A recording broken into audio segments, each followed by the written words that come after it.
Hello and welcome friends, एक बार फिर से आप सभी का स्वागत है माई स्टडी दोस्त यूट्यूब चैनल पे।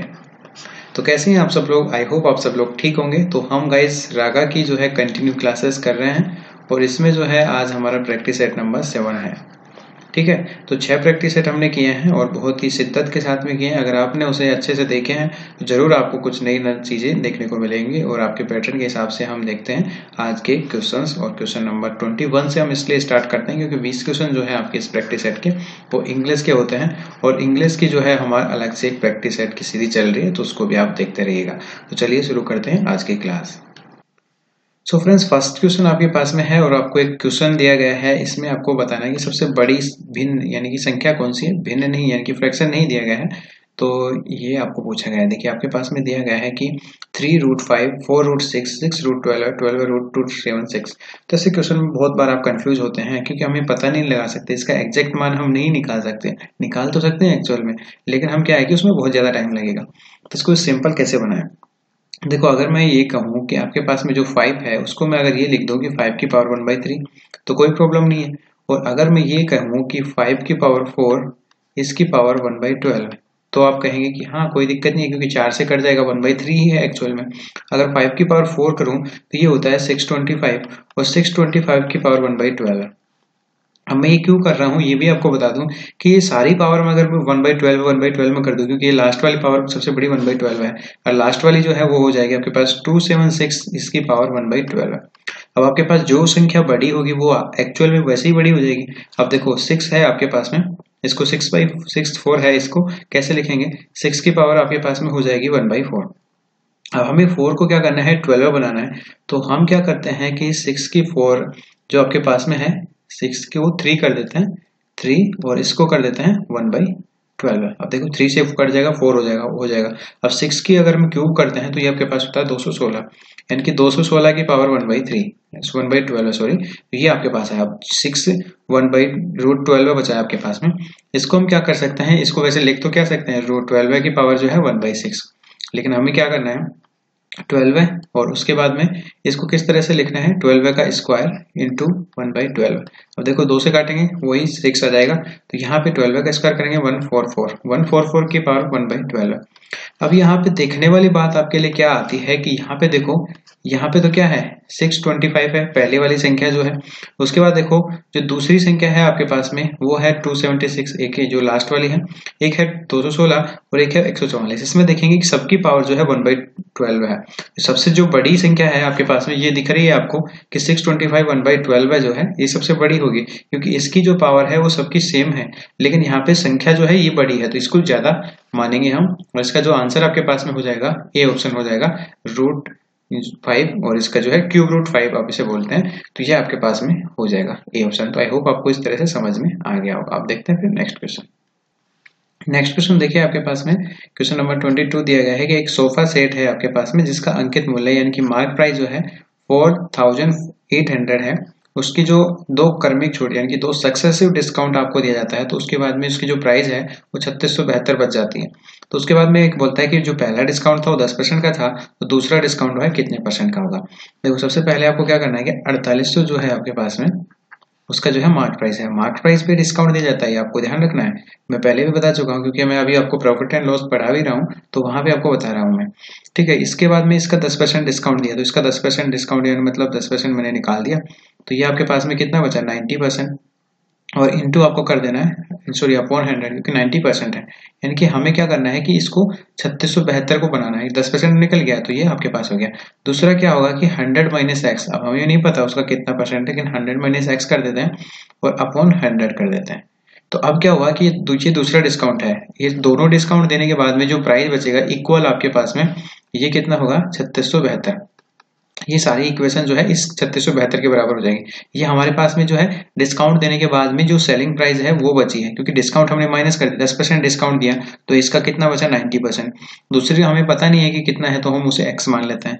x मानने के बाद में हमने देखा कि इसका जो है 100% तो कंप्लीट प्राइस होगी, लेकिन उसमें से अगर हम x% निकाल दें तो जो बचा हुआ प्राइस है वो हो जाएगा। तब दोनों को मिला के हमारे पास में ये सेलिंग प्राइस बन गया। ठीक है, यहाँ पे ऐसे भी निकाल सकते हैं, इसका 10% निकालते और इसका x% निकालते। फिर हमारे पास में ये जो चीज आती है, ये हमारे पास में सिर्फ डिस्काउंट ही होता है, लेकिन हमें दिया गया क्या है, उसका जो सेलिंग प्राइस है, तो हमने सेलिंग प्राइस इसको निकाल लिया। ओके, अब इसको सोल्व करना है। सोल्व करने के लिए देखिए, ये 0 से 2 0 कट जाएगा, इस 0 से ये 0 कट जाएगा, इस 9 से जो है ये वाली संख्या कट जाएगी और ये 408 बच जाएगा। ठीक है, तो आपके पास इक्वेशन क्या बनेगी, ये 408 और नीचे वाला ये 10 बचा हुआ है आपके पास में इंटू 10 अपॉन आपके पास में जो हो जाएगा, इधर जो संख्या आपके पास में बची हुई है, ये आपके पास में बची हुई है 48, क्योंकि हमने ये 0 से 0 काट दी, ये 48 बचा है, 48 और इक्वल हो जाएगा 100 माइनस एक्स।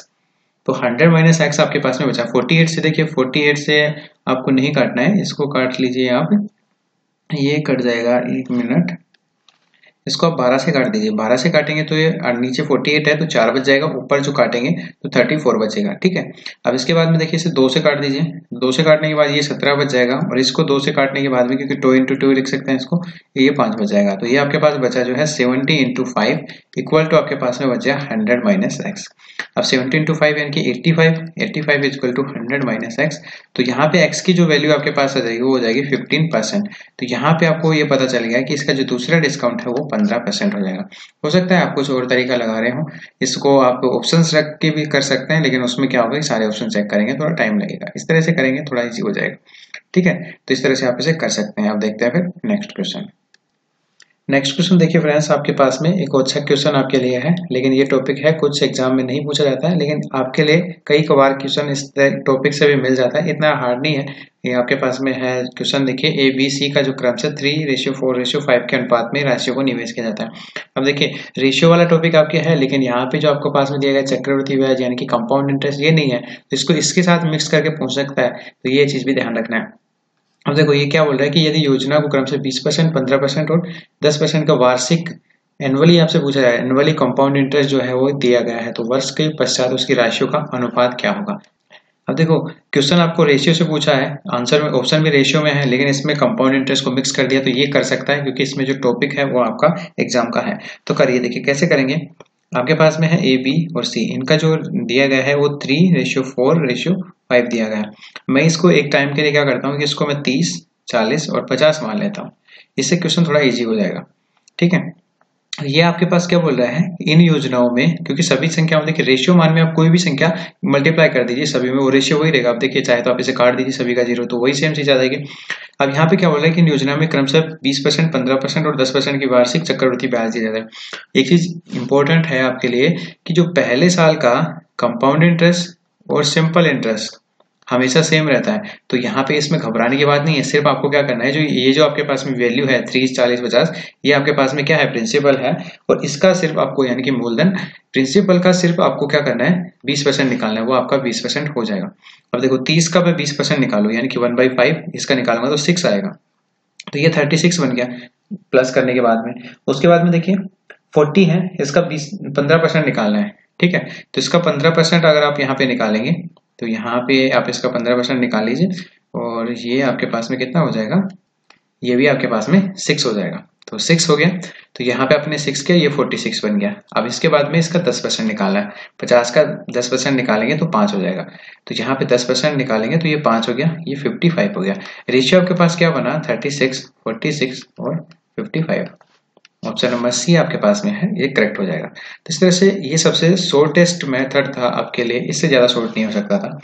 आप किसी भी तरीके से कर सकते हैं, आपकी मर्जी है, लेकिन थोड़ा सा सोचने की बात यह है कि रेशियो आपको दिया गया है, मैं इसको थोड़ा सा इसलिए ज्यादा बना रहा था, अगर मैं 3 का 20% निकालता तो ये पॉइंटों में चला जाता, तो इससे थोड़ा कैलकुलेशन हमारा हार्ड होता, और हम इसे इजी बनाने के लिए इसे 0 से मल्टीप्लाई कर सकते हैं, या आप इसे और ज्यादा इजी बनाना चाहते हैं 100 से मल्टीप्लाई कर दी, सीधा सीधा आपको दिख जाता कि 300 है, इसका 20% निकालना है। जैसे आपको देखिए कि 100 का 20% 20 होता है, तो 300 का कितना हो जाएगा, 60 हो जाएगा। 60 को मल्टीप्लाई कर दीजिए, 360 हो जाता है, बाद में सभी में 0 आता था, एक 0 आपसे कट जाता, तो किसी भी तरह से सोच सकते हैं। अभी आपका ऑप्शन यहाँ पे C आंसर हो जाएगा। अब देखते हैं नेक्स्ट क्वेश्चन। नेक्स्ट क्वेश्चन देखिए आपके पास में एवरेज से क्वेश्चन दिया गया है, बहुत ही बेहतरीन क्वेश्चन आपको यहाँ पे दिया गया है, इसका सॉल्यूशन इससे भी बेहतरीन मैं आपको कराऊंगा। मैंने एवरेज के लिए अलग से मैथ का वीडियो भी बना रखा है, इस तरीके का अगर आप ज्यादा समझना चाहते हैं तो उसको देख सकते हैं। एक समुदाय ने 120 सदस्यों की जो औसत आयु है, यानी कि 120 कैंडिडेट हैं आपके पास में, जस्ट सपोज दैट उनकी जो एवरेज एज है वो आपको दिया गया है कितना, 60.7। उसके बाद बोलता है कि 30 नए सदस्य जोड़े। अगर 30 नए जोड़ेंगे तो कितने हो जाएंगे 150। और इस नए सदस्यों की जो औसत आयु है वो कितनी है आपके पास में 56.3। अब ये पूछता है कि जो 30 नए सदस्य जुड़े हैं उनकी एवरेज आयु कितनी होगी। ठीक है, अब देखो ये जो एवरेज बना है 150 का, ये कहीं ना कहीं 120 और 30 दोनों को मिलके बना है। अब यहाँ पे आपने देखा कि इनकी जो आयु है यहाँ पे 60.7 है, लेकिन इनकी जो आयु है उसको जोड़ने के बाद में ये 56.3 हुआ। यानी कि यहाँ पे मैं ये मान सकता हूँ जो एवरेज वैल्यू है तो वो संख्या अपने आप में, हर जो संख्या है ना, कोई भी संख्या है वो सभी एवरेज के बराबर है, यानी कि 56.3। यानी कि इनका जो 30 का एवरेज है वो भी कम से कम 56.3 तो होगा ही होगा। अब इसमें कम या ज्यादा जो होगा ये डिपेंड करता है इस 60.7 पे। अब इस 60.7 को आपको रिलेट करना है किससे 56.3। तो 60.7 को मैं 56.3 से रिलेट करता हूं तो मैं पाता हूं कि यहाँ पे 4.4 का जो है इंक्रीमेंट है, डिक्रीमेंट है। तो ये यहाँ पे क्या है, इसमें कम है, किसमें एवरेज में।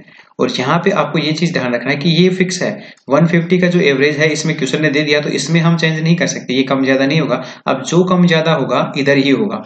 यहाँ पे आपको दिया गया है कि 120 का जो एवरेज है वो 60.7 है। अब 30 का एवरेज आपके पास में देखिए 56.3, तो हमें सबका ही एवरेज है तो वो तो मानना ही है। अब यहाँ पे देखो ये ज्यादा है, ये 60.7 है, तो ये यहाँ पे जो 4.4 है ना ये ज्यादा है, तो ज्यादा है तो इधर हमें क्या करना पड़ेगा, कम करना पड़ेगा। लेकिन यहाँ पे कितने से ज्यादा है, ये एक का नहीं है, ये तो एक का है, यानी कि हर कैंडिडेट का 4.4 ज्यादा है, ये टोटल 120 कैंडिडेट का ज्यादा है। तो यहाँ पे 120 इंटू ये आपको करना है 44, तो ये आपके पास में हो जाएगा 5280। अब 4.4 है तो एक पॉइंट हटा के ये जीरो कर जाएगा, यानी कि 528। अब देखो 528 तो करना है, लेकिन ये सिर्फ एक में नहीं करना है, ये 30 में बटेगा, तो 528 बटा 30। अब इसको 30 में जीरो को तो अभी रहने दीजिए, 3 से काट लीजिए। जब से 3 से काटेंगे तो 3 17 17 51 हो गया, 17 से कटा था, ठीक है। तो ये आपके पास में होगा 17.6। अब 17.6 जो है ना ये इसमें कम होगा, किसमें 56.3 में से। जब आप इसे कम करेंगे तो ये आपके पास आएगा 38.7 और ये आपका आंसर हो जाएगा। अब ये देखिए तरीका नया लग रहा है आपको, आई डोंट नो, या आप पहली बार देख रहे हैं इस चैनल को तो भी आपको नया लगा होगा। अगर आपने मेरे एवरेज के वीडियो देखे, कोशिश करूंगा कि मैं इसके डिस्क्रिप्शन में भी उसका लिंक दे दूं ताकि आप उस तक पहुंच पाए। उस वीडियो को आप बाकी प्लेलिस्ट में देख सकते हैं। ये तरीका बहुत ही अच्छा तरीका है। देखिए इसमें आपको कोई कैलकुलेशन एक्स्ट्रा नहीं करनी पड़ती, थोड़ा सा सोचना पड़ता है कि कहाँ इंक्रीमेंट हुआ कहाँ डिक्रीमेंट हुआ, ठीक है। तो ये चीज आपको समझ में आ गई होगी, नहीं आई है तो फिर से इसे रिपीट कीजिए। अब देखते हैं नेक्स्ट क्वेश्चन। नेक्स्ट क्वेश्चन देखिए फ्रेंड्स, आपके पास में है कि 175 अनानास बेचने पर, यानी कि 175 अनानास को हम क्या करें, सेल कर रहे हैं, तो 50 अनानास के विक्रय मूल्य के बराबर जो है हमें फायदा होता है, यानी कि प्रॉफिट होता है। तो लाभ का परसेंटेज बताओ, कैसे करेंगे। अगर आपको आता है तो आप सोच सकते हैं, बिल्कुल आप बिल्कुल फाउंडेशन फ्री हैं, आप सोच सकते हैं। देखिए 175 ये आपके पास में बेचने पर, तो यहाँ पे जो 175 हमने बेचा उसके बाद हमारे पास में ये क्या हो गया, एसपी हो गया, ठीक है। उसके बाद में क्योंकि हम मान लेते हैं कि एक अनानास को हम 1 रुपए में बेच रहे हैं तो 175 को 175 में बेचेंगे, ठीक है। तो यहाँ पे 50 अनानास का हमें क्या हुआ, प्रॉफिट हुआ 50 अनानास का। तो हमें चाहिए कॉस्ट प्राइस, क्योंकि कॉस्ट प्राइस पे ही निकलता है प्रॉफिट एंड लॉस। अब कॉस्ट प्राइस कैसे निकलेगा, ये एसपी है ये प्रॉफिट है, तो प्रॉफिट हमेशा जो है सीपी होता है वो हो जाएगा एसपी माइनस प्रॉफिट। तो एसपी आपके पास 175 है, इसमें से प्रॉफिट माइनस कर देंगे तो जो सीपी है आपके पास में 125 आ जाएगा। अब आपको बताना है फायदा कितने का हुआ है, आपको परसेंटेज बताना है, तो 50 का फायदा हुआ है ये तो बताइए। अब अपॉन सीपी, सीपी कितना है 125 इंटू 100, इसको काट देंगे आपके पास में, तो ये 25 से कट जाएगा, 25 2 50 और 25 पंजे 125, ठीक है। 2/5 और 5 से काट देंगे तो ये 20 बार चला जाएगा और 20 इंटू 2 यानी कि 40% का उसे फायदा हुआ है। तो डी ऑप्शन आपका करेक्ट हो जाएगा इस प्रकार से। अब देखते हैं नेक्स्ट क्वेश्चन। नेक्स्ट क्वेश्चन देखिए फ्रेंड्स, और बहुत ही अच्छा क्वेश्चन, ऐसे क्वेश्चन मैं आपको परसेंटेज टॉपिक में करवा भी चुका हूं। देखिए क्वेश्चन क्या बोल रहा है, ए बी से 20% अधिक है अंक प्राप्त करता है तो बी ए से कितने अंकों के प्रतिशत से कम है। देखिए ए है आपके पास में, बी है, 20% मतलब 1/5, यानी कि ए के जो अंक हैं आपके पास में 5 हैं और ज्यादा है बी के, तो यहाँ पे आपके पास में ये 6 हो जाएंगे ऊपर वाला प्लस। अब ये बोलता है कि जो ए के अंक है वो बी से कितने % कम है, क्योंकि आपको दिख रहा है कि ए के कम ही है, क्योंकि ये 5 है ये 6 है।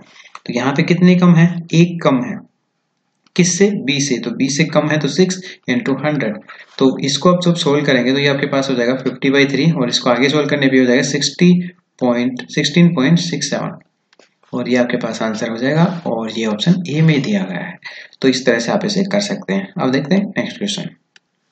नेक्स्ट क्वेश्चन देखिए फ्रेंड्स, आपके पास में है कि एक वर्ष के चक्रवृद्धि ब्याज यानी कि कंपाउंड इंटरेस्ट, एक वर्ष के साधारण ब्याज यानी कि सिंपल इंटरेस्ट किसी निश्चित राशि को उधार देने पर 8% की जो वार्षिक दर यानी कि एनुअल रेट जो है वो 8% है, लेकिन वो आपके पास में अर्धवार्षिक संयोजित की जाती है तो उसका जो डिफरेंस है वो 64 का आता है। तो धनराशि क्या होगी, यानी कि जो आपका प्रिंसिपल है वो कितना होगा। यहाँ पे देखिए ईयरली नहीं, ये आपके पास में किस तरह से संयोजित कर रहा है ये आपको बता रहा है कि ये हाफ ईयरली यहाँ पे आपके पास में काउंट कर रहा है। तो आप देखो, जब भी आपसे क्या पूछा जाए कि 2 साल का या 2 बार, यानी कि जैसे आधे साल का एक बार करेगा हाफ ईयरली और फिर एक बार हाफ ईयरली करेगा, तो 2 बार हो गया। जब भी 2 बार पूछा जाए ना आपसे डिफरेंस के बारे में, एक बार यानी कि चक्रवृद्धि ब्याज यानी कि कंपाउंड इंटरेस्ट और सिंपल इंटरेस्ट का, तो एक फॉर्मूला होता है 1 हर का स्क्वायर। तो ये फॉर्मूला आपको लगाना है। अगर 3 बार पूछता है ना तो ये होता है 3 इंटू हर प्लस 1 बटा हर का क्यूब, ये फॉर्मूला होता है। तो 3 साल का भी आपसे पूछा नहीं है, 2 साल का पूछा है, तो ये वाला फॉर्मूला आपको लगाना है। देखो कैसे सोल्व करेंगे। अब ये हर के अंदर लिखना क्या है ये आपको ध्यान रखना, और ये भी ध्यान रखना है कि जो न्यूमरेटर है आपके पास में, ऊपर जो अंश है इसमें हमेशा 1 होना जरूरी है। अब परसेंटेज से ये चीज निकलेगी। अब 4%, सॉरी, जो इसका अर्धवार्षिक जो दर हो जाएगा वो कितना हो जाएगा, 4%, क्योंकि इसका आधा हो जाएगा। 8% वार्षिक है तो अर्धवार्षिक आपके पास 4% हो जाएगा। अब जो परसेंटेज है इसका फ्रैक्शन निकालना है, फ्रैक्शन निकालेंगे 4% का तो 1/25 होगा, और इसका जो है आपको स्क्वायर करना है, क्योंकि 2 बार निकला रहा है तो ये आपके पास हो जाएगा 1/625 का स्क्वायर। अब ये जो हर का स्क्वायर किया है ना हमने, ये जो 25 है ये हर है आपके पास में, ये भिन्न आई है आपके पास में, इसका स्क्वायर आपको करना होता है। अब आपके पास आ गया कि 1/625। अब वो आपको बोल रहा है कि उनका जो अंतर है, जो ऊपर वाली जो वैल्यू है आपके पास में, ये compound interest minus simple interest, इन दोनों का डिफरेंस होता है, और ये आपके पास नीचे वाली जो वैल्यू है ये प्रिंसिपल होता है। तो कंपाउंड इंटरेस्ट सिंपल इंटरेस्ट अपने हिसाब से तो 1 है, लेकिन ये बोलते हैं 1 नहीं है, 64 है, यानी कि रिलेशन 64 का आ गया। तो 625 को भी हमें 64 से मल्टीप्लाई करना पड़ेगा, तब हमारे पास प्रिंसिपल आएगा। तो इसको जब मल्टीप्लाई करोगे तो आपके पास में 40,000 आ जाएगा, और ए ऑप्शन इसका करेक्ट हो जाएगा। इससे शॉर्ट तरीका आपको कहीं नहीं मिलेगा, ये सबसे शॉर्ट तरीका है इसके लिए। तो अभी देखते हैं फिर नेक्स्ट क्वेश्चन। नेक्स्ट क्वेश्चन देखिए फ्रेंड्स, आपके पास में है एक, आपको पूछा गया है ट्रिग्नोमेट्री से, तो ऐसा मत सोचिए सिंपल ट्रिग्नोमेट्री बोला गया है तो आपको पूछा जा सकता है, इसको आपको सिंप्लीफाई करना है। तो आपको बोला गया है कि cosec 2a plus coat 2a, इसको सिंप्लीफाई करके छोटे से छोटे रूप निकालो। तो क्या करना है, आप देखो हमें कोसेक और कोट में थोड़ा सा दिक्कत होता है, हम इसे साइन कोस में चेंज कर लें तो थोड़ा आसान हो जाएगा। तो इसको क्या करते हैं, कोसेक 2a को हम क्या लिख सकते हैं, 1/sin 2a, ठीक है, sin 2a। तो इसको हमने लिख लिया 1/sin 2a plus coat 2a को हम क्या लिख सकते हैं, cos 2a upon sin 2a। अब sin 2a आपके पास में एलसीएम आ गया, तो नीचे तो sin 2a लिख लीजिए, ऊपर आप क्या लिखेंगे 1, क्योंकि इसके नीचे sin 2a है तो 1 प्लस cos 2a, ठीक है। तो cos 2a है आपके पास में, तो ये आपके पास हो जाएगा cos 2a। ओके, उसके बाद में आपको क्या करना है कि cos 2a का फॉर्मूला निकला है आपको, तो cos 2a इक्वल टू आपके पास में होता है 1 - 2 sin स्क्वायर x या 2 cos स्क्वायर x - 1। x की जगह a ले लेना है आपको, क्योंकि मैंने 2a का लिखा है, ठीक है। तो हमें क्या करना है कि इस एक को खत्म करना है ऊपर से, तो एक को खत्म करने के लिए हमें माइनस वाला लेना है। तो यहाँ पे आपके पास हो जाएगा 1 प्लस cos 2a की जगह हम लिखेंगे 2 cos square a - 1 upon sin 2a। ये 1 से 1 कट गया, ऊपर बचा आपके पास में 2 cos स्क्वायर a अपॉन, अब आपके पास में जो sin 2a होता है इसका फॉर्मूला भी होता है आपके पास में 2 sin a cos a, इसको लगाइए तो ये लिखेंगे 2 sin a cos a। अब यहाँ पे इसको हमने काट दिया, 2 से 2 कट गया, अब ये cos a से 1 cos a स्क्वायर कट गया, यानी कि बचा आपके पास में क्या, cos a upon sin a। तो cos a upon sin a को हम लिख सकते हैं cot a। अब ये कोट ए आपके पास में आ गया। अब देखिए ये जो आइडेंटिटीज हैं आपको याद भी रखनी है, और ये क्वेश्चन आप ट्रिग्नोमेट्री में पढ़ भी लेंगे। तो इस तरह से इस क्वेश्चन को आप करेंगे सोल्व, तो ये आपके पास में आंसर आ जाएगा सी ऑप्शन। अब देखते हैं नेक्स्ट क्वेश्चन। नेक्स्ट क्वेश्चन देखिए फ्रेंड्स, आपके पास में है कि इसमें आपको सीरीज में चल रही है, इसमें बताना है आपको। जैसे देखिए एन पी बी जी, जैसे एन से ओ लिखा है, पी से क्यू, यानी कि +1 हो रहा है आपके पास में, बी से सी, जी से एच। तो यहाँ पे भी +1 करना है, ए से +1 करेंगे तो बी होगा, G से प्लस करेंगे तो K होगा, O से करेंगे तो P हो जाएगा और T से करेंगे तो U हो जाएगा और A ऑप्शन में आपको ये मिल जाएगा। तो इसका सही आंसर ये हो जाएगा। बाकी आप वीडियो पॉज करके सोच सकते हैं। आगे देखते हैं नेक्स्ट क्वेश्चन। नेक्स्ट क्वेश्चन देखिए फ्रेंड्स, आपको यहाँ पे डिफरेंट बताना है कि इनमें से जो कौन सा पेयर है वो डिफरेंट है। आप इसके बारे में वीडियो को पॉज करके आराम से सोच सकते हैं। मैं इसका जो आंसर है वो आपको बता देता हूँ। इसका बी ऑप्शन जो है आंसर हो जाएगा। देखिए इन दोनों का जो डिफरेंस है, जैसे टी से वी तक आप गए तो यहाँ पे +2 हुआ और वी से डब्ल्यू यहाँ पे +1 हुआ। ठीक है, वी यू वी डब्ल्यू। अब देखिए इन सभी के बीच में जो है दो का डिफरेंस है। यहाँ पे भी 2 का है, जैसे एन से पी गए तो 2 का डिफरेंस, पी से आर गए तो 2 का डिफरेंस, एफ से एच गए तो भी 2, एच से जे गए तो भी 2, क्योंकि एच 8 पे आता है, जे 10 पे आता है, तो 8 + 2 10 हो गया। इस तरह 2 का डिफरेंस है, लेकिन इसमें यहाँ पे वी से डब्ल्यू 1 का डिफरेंस होने की वजह से ये इस सभी से अलग हो गया। तो ये इसका आंसर बी ऑप्शन हो जाएगा। नेक्स्ट क्वेश्चन देखिए फ्रेंड्स, आपके पास में दिया गया है, एक अनुक्रम दिया गया है। इसमें आपको बताना है कि जो मिसिंग नंबर है ये बताना है। जैसे 2, 5, 12 और 27 इस तरह से चल रहा है, तो अगला क्या होगा। देखो वीडियो पॉज करके आप इसके लिए सोच लो, क्योंकि मैं तो सोचने के लिए अभी आपको वीडियो ऐसे पॉज फ्री में नहीं चलने दूंगा, क्योंकि बहुत ज्यादा टाइम अभी ऑलरेडी हो गया है। ज्यादा टाइम नहीं लेते हुए बताता हूँ इसका आंसर। देखो 2 से 5, तो 2 से 5 कैसे हुआ। यहाँ पे देखिए 5 to 10 की एक मल्टीपल चल रहा है। यहाँ पे क्या हुआ, 2 × 2 × 2 +1, तो यहाँ पे 5 बन गया। अगला क्या हुआ आपके पास में कि 5 × 2 +2, 5 × 2 10, 10 + 2 12, 12 बना। 12 से 27 कैसे बना, 12 × 2 +3, तो 12 × 2 आपके पास में कितना हो जाएगा 24, 24 + 3 27। अब आगे क्या होगा कि 27 × 2 54 हो गया, +4, ये आपके पास 58 हो जाएगा। तो यह आपके पास में डी इसका आंसर हो जाएगा इस प्रकार से। आगे देखते हैं नेक्स्ट क्वेश्चन। नेक्स्ट क्वेश्चन देखिए, आपके पास में दिया गया है एक इक्वेशन बना के यहाँ पे, और उसमें बोलता है कि क्वेश्चन में जो ऑप्शन दिए गए हैं इनमें से आपको कौन से जो साइन है इनको आपस में चेंज कर दें। इंटरचेंज करने के बाद में ये इक्वेशन सही हो जाएगा। तो आप इसके लिए आराम से वीडियो को पॉज करिए और इसको सभी को अप्लाई करके देखिए। मैं जो है इसका सिर्फ आपको आंसर बता देता हूँ। इसका जो सही आंसर आपके पास में जो हो जाएगा फ्रेंड्स, वो हो जाएगा डी ऑप्शन। आप यहाँ पे क्या कीजिए कि डिवाइड की जगह पे तो आप इसे मल्टीप्लाई कर दीजिए और यहाँ पे आपको डिवाइड कर देना। इसे सोल्व करते के देखिए 9/3 + 8 × 4 और -7। देखिए यहाँ पे करेंगे तो ये आपके पास हो जाएगा 3 + 32 - 7 = 28। ये आपके पास में सेटिस्फाई हो जाएगा। 32 और 3 आपके पास में है 35 - 7 = 28। तो ये आपके पास में इसका आंसर हो जाएगा। आप देखते हैं नेक्स्ट क्वेश्चन।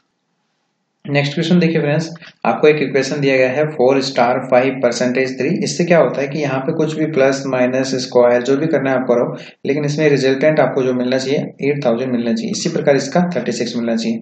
तो ये जो मिल जाता है, तो यहाँ पे इसमें क्या मिलेगा ये आपको बताना है।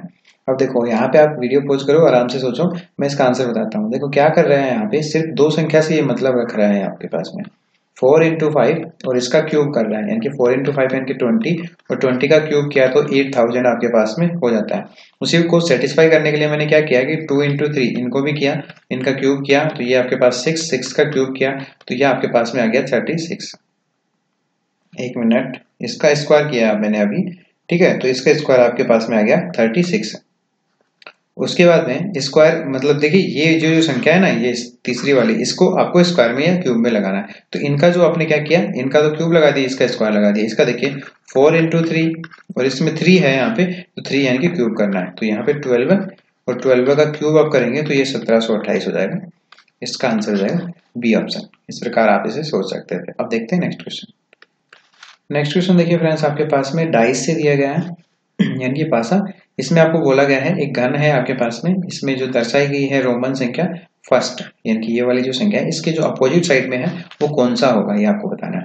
ऐसे क्वेश्चन में क्या करते हैं कि कोई भी जो चीज है इसमें कॉमन ढूंढते हैं। जैसे यहाँ पे देखिए 5th और 5th कॉमन है। अब देखिए ये जो एक है ये भी कॉमन है, लेकिन ये वाली नहीं ढूंढना है, इससे आंसर नहीं मिलेगा।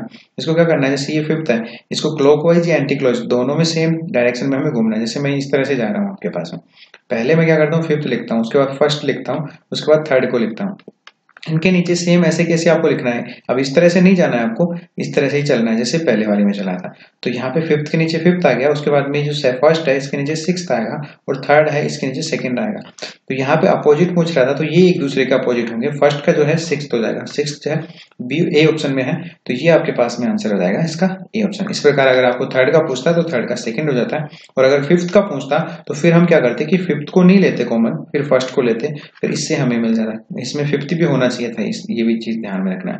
फिर इन दोनों में से ले लेते कोई भी कॉमन, तो इस तरह से कर सकते हैं। अब देखते हैं नेक्स्ट क्वेश्चन।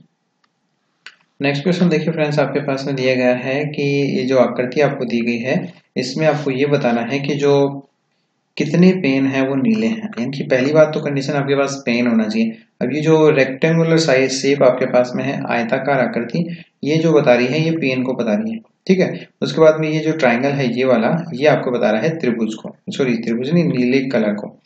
तो यहाँ पे बताना है कि कितने पेन नीले हैं। अब ये इन दोनों में कॉमन होना चाहिए। एक तो देखिए ये आपके पास 19 कॉमन है, इसके साथ में ये 4 भी कॉमन है, ठीक है। तो ये दोनों चीज, क्योंकि ये रेक्टेंगुलर में भी आ रहा है और इस ट्राइंगल में भी आ रहा है, तो ये आपके पास में क्या करना है कि 19 + 4 23।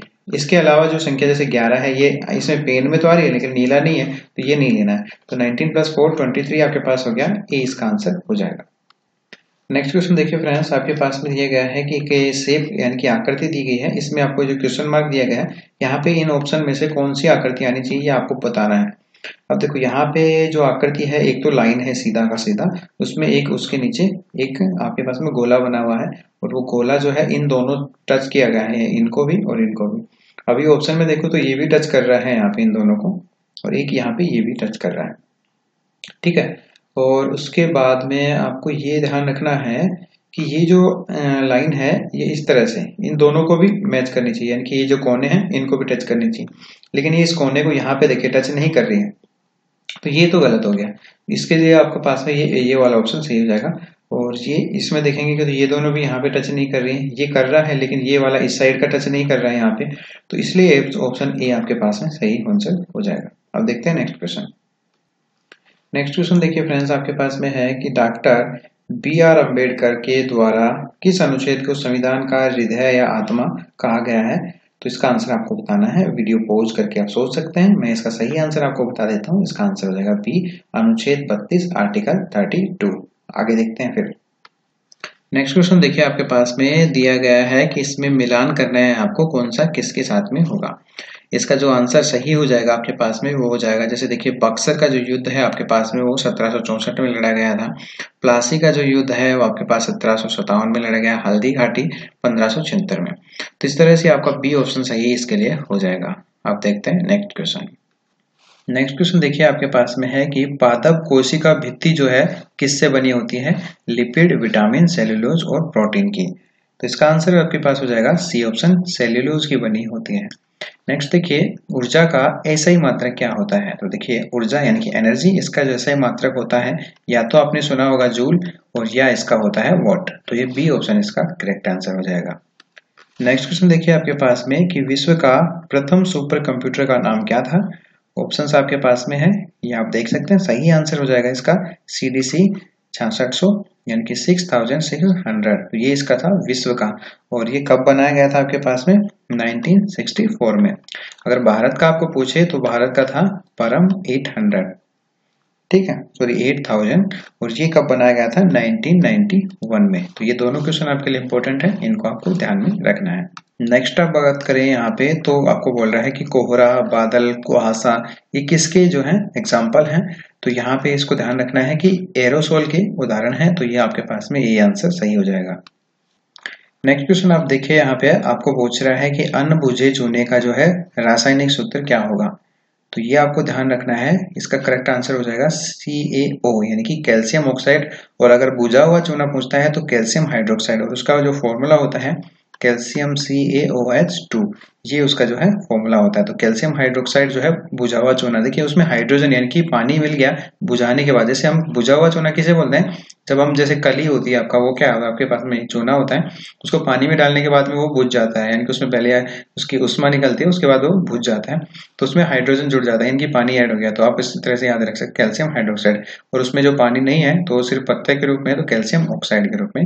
ये D ऑप्शन सही हो जाएगा। नेक्स्ट क्वेश्चन देखिए आपके पास में है कि वर्ष 1973 में चिपको जो आंदोलन हुआ था उसमें अग्रणी नेता कौन थे। तो ध्यान में आपको जरूर रखना है सुंदरलाल बहुगुणा। ये बहुत बार पूछा जाता है और बहुत ही इंपॉर्टेंट क्वेश्चन है और ज्यादातर लोगों को ये पता भी रहता है, तो सी ऑप्शन इसका सही हो जाएगा, सुंदरलाल बहुगुणा। नेक्स्ट देखिए बहुत ही अच्छा क्वेश्चन कि एडवर्ड जेनर जो है इसमें से किस बीमारी के लिए टीके की खोज की थी। तो कई बार आपको ये पूछ लिया जाता है कि जैसे इस बीमारी का खोज किसने किया, या आपको ये पूछ लिया जाता है कि एडवर्ड जेनर है जैसे इन्होंने किस बीमारी की खोज की। तो ये ध्यान रखना है चेचक की इन्होंने खोज की थी और ये 1976 में की थी, तो इसी ऑप्शन करेक्ट हो जाएगा। उसके बाद देखिए द विडफॉल के लेखक जो है या लेखिका कौन है। तो इसका लेखिका जो है वो है दीक्षा बसु, तो ये आपके पास में सी ऑप्शन हो जाएगा। नेक्स्ट क्वेश्चन देखिए इकोनॉमिक्स से आपका क्वेश्चन है। एक एक क्वेश्चन या दो दो क्वेश्चन आपसे ज्यादातर पूछे जाते हैं हर सब्जेक्ट से, तो ये ध्यान रखना कि आपको पूछा गया है कि लोरेंज वक्र जो है वो क्या दर्शाता है। तो ये आपको बताता है आय के वितरण को दर्शाता है, तो डी ऑप्शन इसका सही आंसर हो जाएगा। नेक्स्ट देखिए आपके पास में है कि पूना समझौता जो है महात्मा गांधी और किसके बीच हुआ था, इसे पूना पैक्ट भी बोलते हैं। तो ये ध्यान रखना है कि ये महात्मा गांधी और बी.आर. अम्बेडकर के बीच में हुआ था 1932 में। तो ये इंपॉर्टेंट क्वेश्चन है, इसको भी ध्यान रखना, डी ऑप्शन करेक्ट होगा। नेक्स्ट क्वेश्चन देखिए आपके पास में कि किस गवर्नर जनरल ने भारत में सती प्रथा का अंत किया। तो ये भी बहुत ही इंपॉर्टेंट क्वेश्चन है, आपको ध्यान में रखना है कि लॉर्ड विलियम बेंटिक ने इसको समाप्त किया था और कब किया था ये भी अगर आपसे पूछे तो 4 दिसंबर 1829 में। ठीक है, तो सती प्रथा का अंत लॉर्ड विलियम बेंटिक ने किया था, तो 4 दिसंबर 1829, सी ऑप्शन करेक्ट होगा। नेक्स्ट क्वेश्चन देखिए आपको पूछा जाता है बहुत बार कि निम्नलिखित में से कौन सी गैस जो है वायुमंडल में मुख्य ग्रीन हाउस गैस नहीं है। तो देखिए ग्रीन हाउस आपके पास में पूछा जाता है, तो जब भी पूछा जाए तो मेथेन जो है वो ये भी होती है, ओजोन भी होती है, नाइट्रोजन ऑक्साइड भी होती है, लेकिन हाइड्रोजन जो है ये कोई ग्रीन हाउस गैस आपके पास में नहीं होती है। तो इसका जो आंसर हो जाएगा वो डी ऑप्शन हो जाएगा। तो फ्रेंड्स आपने यहाँ पे हमने कंप्लीट कर लिए हैं 30 क्वेश्चन रागा की, और एक और नया प्रैक्टिस सेट हमने कंप्लीट किया है। तो आई होप आप सभी लोगों को अच्छा लगा होगा। तो प्लीज वीडियो को जरूर से लाइक करें, साथ में शेयर करें अपने सभी दोस्तों के साथ में। कुछ समस्या हो और कोई सुझाव हो तो कमेंट करना नहीं भूलना है। साथ में चैनल पे नए हैं तो सब्सक्राइब करने के साथ साथ बेल आइकन भी दबाइएगा। ये जो लाल वाला बटन है ये काला हो जाना चाहिए, जैसे भी हो क्लिक हो जाना चाहिए और बेल आइकन दबा देना। Thank you so much, see you soon in the next video. तब तक के लिए बाय बाय, टेक केयर।